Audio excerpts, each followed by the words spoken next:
պատերազմը Գազայում կարծես վերջացել է, մի քանի ժամ է իսրայելական ուժերը չեն հարվածել Գազայի հատվածին։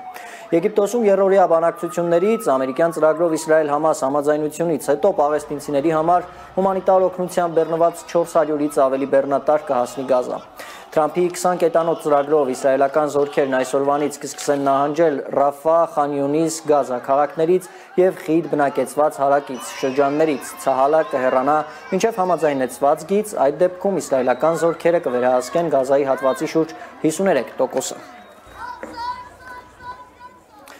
Հայաստանի արտգործնախարարությունը ողջունել է Գազայում Թրամփի միջնորդությամբ ձեռք բերված հրադադարի համաձայնագիրը։ Գերատեսչությունը X-ում գրել է, թե Երևանը հուսով է, որ համաձայնագիրը Մերձավոր Արևելքում կհարթի ճանապարհ դեպի երկարատև խաղաղություն եւ կայունություն։ Մենք ողջունում ենք Գազայում հրադադարի համաձայնագիրը, որը նաև ապահովում է պատանդների ազատ արձակումը եւ մարդասիրական օգնության ազատ մուտքը, որը ձեռք է բերվել նախագահ Թրամփի գլխավորած միջնորդների անխոնջ ջանքերի շնորհիվ, գրել է նախարարությունը։